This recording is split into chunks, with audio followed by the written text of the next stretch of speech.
Hello friends. तो हम example देखेंगे कि स्ट्रॉन्ग इंटरेक्शन के लिए mass of intermediate particle find करेंगे। Range equals to h cut divided by m into c. M equals to h cut, हम दोनों साइड सी से मल्टीप्लाई कर देंगे। So h cut c divided by r c square. तो हमको पता है एच कट की वैल्यू क्या होती है। एच कट की दो वैल्यूज होती हैं। हम यहाँ पे देखते हैं H cut equals to 6.58 into 10⁻⁻16 electron volt second. Okay, दूसरा एच कट होता है 1.05 into 10⁻⁻34 joule into seconds. So 1 electron volt है 1.6 इंटू 10⁻⁻19 जूल्स।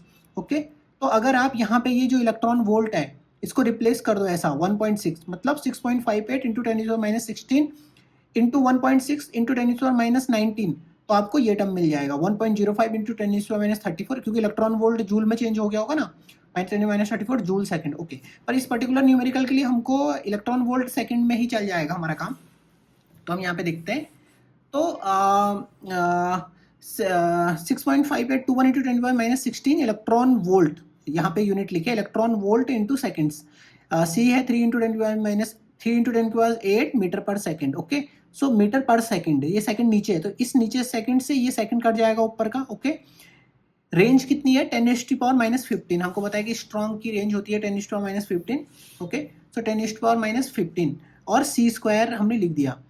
तो ओके, तो हम एक मतलब एक्चुअली सी की जरूरत नहीं थी अभी इस पर्टिकुलर पॉइंट पे यहाँ पे। ओके सॉरी, सी की जरूरत है तो ये सी स्क्वायर रह गया 10⁻⁻18। तो हमने एक जो ये 3 इंटू 10⁻8 मीटर पर सेकंड था, इसके मीटर से मीटर कट कर दिया, सेकंड से सेकंड कट कर दिया, तो हमको क्या बच गया 195 इलेक्ट्रॉन वोल्ट। और ये मेगा कैसे आ गया, वो यूनिट्स की वजह से आ गया। 10⁻6 आ रहा था तो हमने उसको हटा के उसको मेगा कर दिया, mega electron volt divided by C square. तो मास को लिखने का एक ये तरीका है। तो स्ट्रॉन्ग फोर्स, तो अभी देखिए हमने क्या बोला था, स्ट्रॉन्ग फोर्स के लिए जो इंटरमीडिएट पार्टिकल है उसका मास कितना होता है, अराउंड 140 मेगा इलेक्ट्रॉन वोल्ट पर मेगा इलेक्ट्रॉन वोल्ट सी स्क्वायर पर सी स्क्वायर। पर यहाँ पर 195 आ गया। ये थोड़ा सा डिफरेंस इसलिए है स्लाइटली, क्योंकि एग्जैक्टली जो रेंज है ना वो 10⁻⁻15 एग्जैक्टली नहीं होती है। वो अराउंड हम उसे 1.4 इंटू 10⁻⁻15 अगर करते हैं ना, अभी हमने एक्चुअली 10⁻⁻15 करा तो ऐसा आ गया। अगर आप 1.4 इंटू 10⁻⁻15 करो तो आप अराउंड 139 या 140 MEV के हम आसपास पहुंच जाते हैं। तो ये सही है, तो कोई दिक्कत नहीं है इस बारे में। तो आपको जो भी रेंज दी रहेगी, ओके, आपको अगर ये रेंज दी है तो आप इसके अकॉर्डिंग मास निकालना। तो ये एक हमने इस तरीके से फाइंड कर लिया। ओके, इसके बाद एक नेक्स्ट सेम ही क्वेश्चन है कि find the mass of intermediate particle W plus minus bosons if the range is 2.4 into 10⁻⁻18 metre.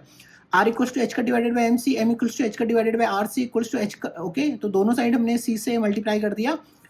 तो हमने फिर से एच कट की वैल्यू रखी 6.65 या 6 ऊपर क्या रखी थी 6.58 रखी थी ना, तो 6.58 रख सकते हैं। 6.58 इंटू 10⁻⁻16 ओके इंटू 3 इंटू 10⁻8, ये इलेक्ट्रॉन वोल्ट पर सेकंड। और ये सारी मैंने यूनिट्स काट दी हैं, सेकंड से सेकंड कट, जैसे मैंने यहाँ सेकंड से सेकंड काटा था वैसे यहाँ भी कट जाएगा। और नीचे मीटर से, जैसे 2.4 है ना, 2.4 इंटू 10⁻18 मीटर, उस मीटर से वो मीटर कट हो गया, तो हमारा है 83.1 गीगा इलेक्ट्रॉन वोल्ट पर सी स्क्वायर। और अगर हम देखेंगे तो W प्लस माइनस का जो मास है वो अराउंड 85 गीगा इलेक्ट्रॉन वोल्ट, तो जो कि करेक्ट है। ओके, तो इस तरीके से हम इंटरमीडिएट पार्टिकल्स का मास निकाल सकते हैं। तो क्वेश्चन इस तरीके से भी एक क्वेश्चन बनता है कि बट क्वेश्चन यहीं से आता है।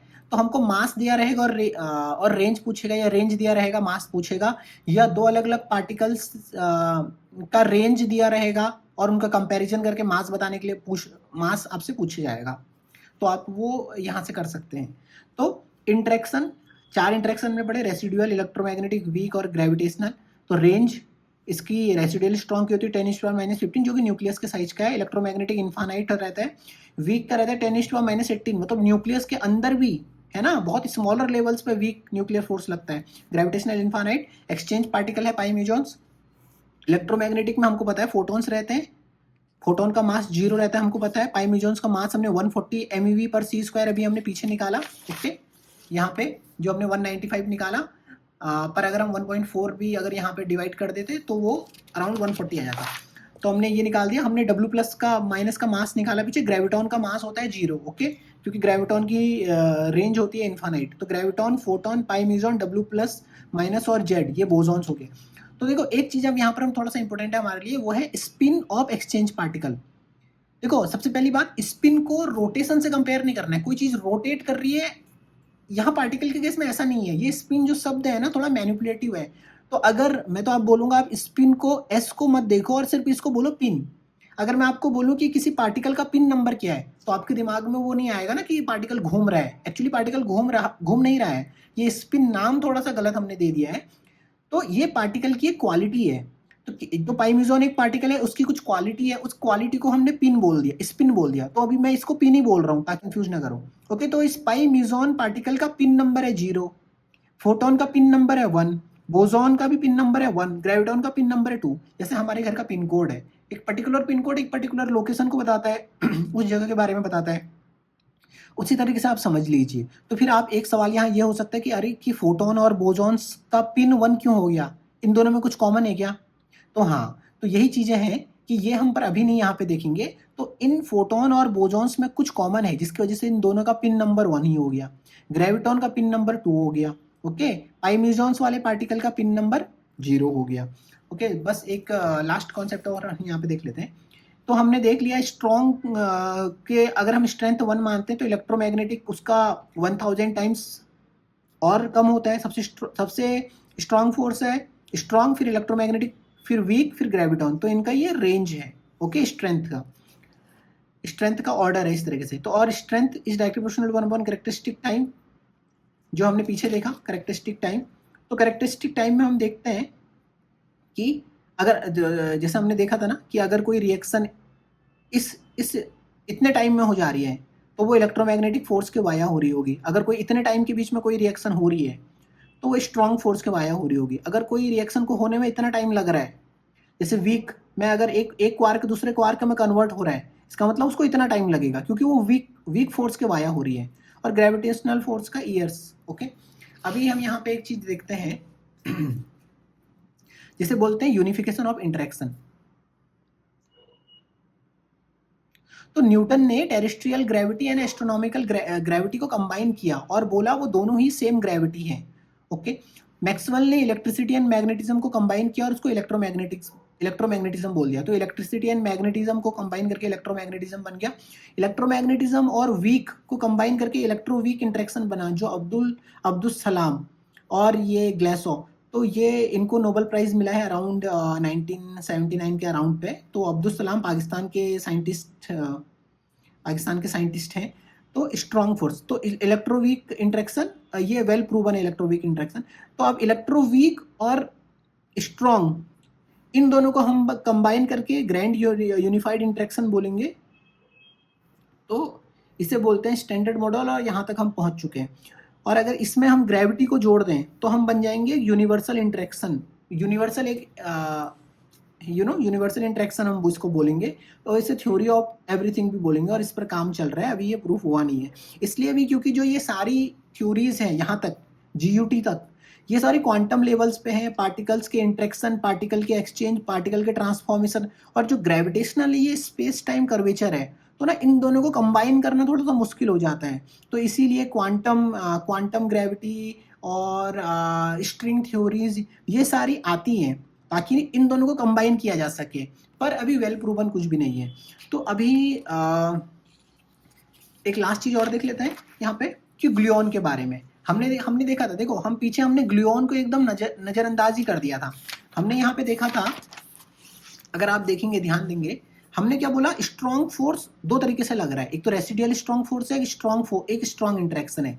तो रेसिडुअल वाला पाई म्यूजॉन, इसकी तो हम बात करते हुए आगे बढ़े, हमने हर जगह देखा पाई म्यूजॉन, पर हमने ग्लूऑन के बारे में बात नहीं करा, है ना। तो ग्लूऑन के बारे में थोड़ा सा देख लेते हैं। देखो आप अगर देखोगे टेबल भी यहाँ पे, तो इसमें भी हमने ना पाई म्यूजॉन को रखा हर जगह पे, पर ग्लूऑन को नहीं रखा। तो अभी तो हम ग्लूऑन के बारे में थोड़ा सा देख लेते हैं। तो एक्चुअली क्या है कि ग्लूऑन ये भी carries the strong force between quarks, जैसा कि मैंने आपको बताया। मास ग्लूऑन का 0 है। ग्लूऑन का मास 0 कैसे हो सकता है ना। ग्लूऑन का मास 0 अगर हुआ तो आप समझो ये रेंज वाले फॉर्मूले से ये रेंज हो जाएगी इन्फिनिटी। तो स्ट्रॉन्ग फोर्स की रेंज इन्फिनिटी, तो स्ट्रॉन्ग फोर्स का इन्फाइनाइट रेंज का होता है? नहीं, स्ट्रॉन्ग फोर्स तो हमने देखा कि 10⁻⁻15 तक लिमिट रहता है। तो ऐसा क्यों हो गया यहाँ पे? एक्चुअली क्या रहता है कि जो ये फॉर्मूला है ये रेंज वाला, ये फ्री पार्टिकल्स के लिए है। ओके, तो पर ग्लूऑन एक फ्री पार्टिकल नहीं है, क्योंकि क्वार्क एंड ग्लूऑन हमेशा बाउंड रहते हैं। ओके, तो इसलिए हम ये वाला फॉर्मूला यहाँ नहीं लगा सकते। तो जो स्ट्रॉन्ग, इसलिए जो ग्लूऑन है वो कन्फाइंड है, तो उसका एक्चुअल रेंज 1 फेम्टोमीटर है, वही जो ये पाइमीजॉन्स का है। ओके, तो फ्रेंड्स अभी हम इसको यहाँ पे ही क्लोज करेंगे। Thank you.